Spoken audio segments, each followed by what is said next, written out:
Hello guys, welcome back. We are continuing with the budgetary control. We are talking about the classification of budgets in this session. Now, budgets can be classified based on their function, flexibility, based on time. Several classifications are there, but in this PDF, you can see we are talking about three classifications. One is functional budget. I hope you can see this PDF which is shared, right? So based on the functions, according to the flexibility, according to the time.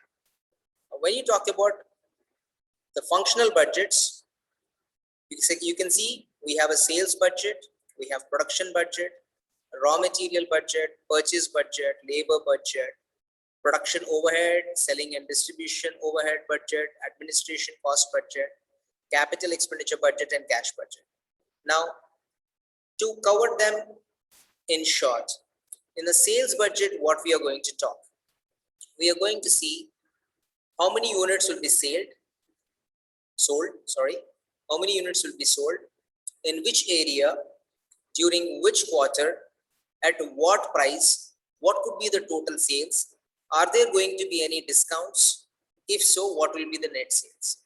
These all we will plan in sales budget, right? Now, once you plan for your sales, based on your sales only you have to plan for your production, isn't it? Yes or no? Once you decide that I have to sell 10,000 units, then only you will decide how much you should produce.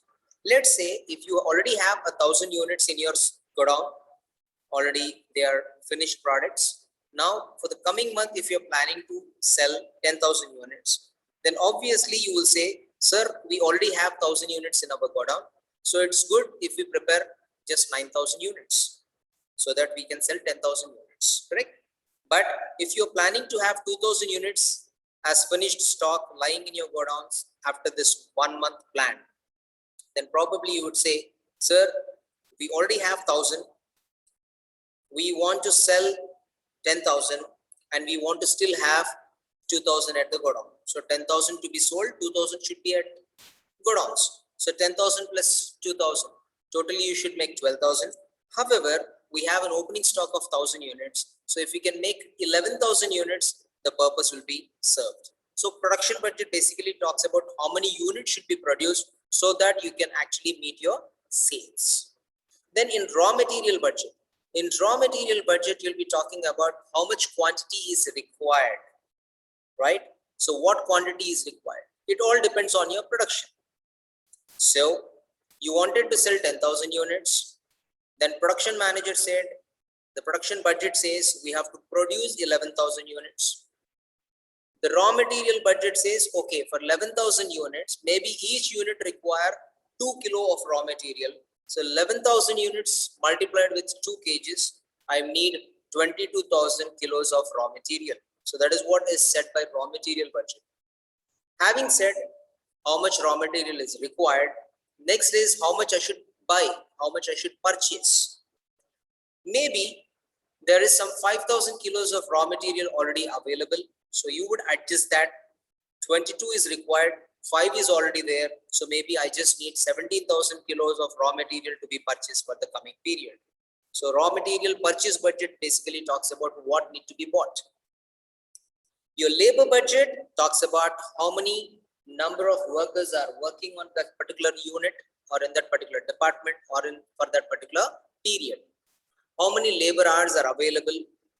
What will be the normal idle time? The wastage and everything is removed. So net labor requirement. So how many people are needed or how many labor hours is required is what is said in the labor budget. Overheads, as you know, overhead basically refers to the indirect expenses. So production overhead talks about indirect expenses in the production, that is your factory related expenses. Selling and distribution overhead budget. Administration, this is what is all your office expenses, this is your production expenses, this is your selling expenses. They are talking about your indirect expenses. So we will plan for the budget is prepared, how much we are going to spend or what is budgeted for production, what is budgeted for administration, what is budgeted for selling and distribution. In that we will have what is the cost which is fixed, what is the cost which is variable. We'll be talking about it. Capital expenditure budget basically plans what we are going to buy, and that is in the form of machinery or any capital expenditure, that is your assets. So for asset purchase, whatever budget you prepare, capital expenditure budget.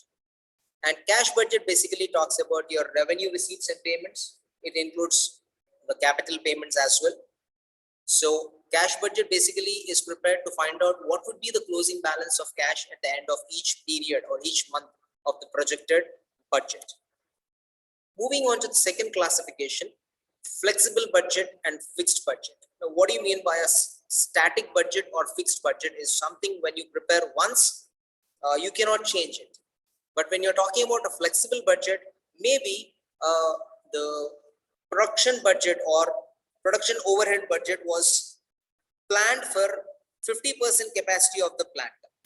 But later, because of the increased demand or changed conditions, they had to work at 60% capacity. Now, if you have prepared a flexible budget at 50% capacity, it is very easy to convert it into 60% capacity budget. So that is what is called a flexible budget, where you can change your budget. Once prepared at one level of activity, you can change it to the other levels of activity, right? And according to the time, it could be long term, it could be short term, it could be current, or it could be rolling. It keeps rolling, it keeps changing. So these are the classification of budget, what we have covered. This already I have uploaded in the Moodle, the functional classification, what sales budget is, what is a production budget, production cost budget, raw material budget. All these points are covered. You can just go through once. If you have any questions, you can get back to me. Okay, that's all for today. Thank you.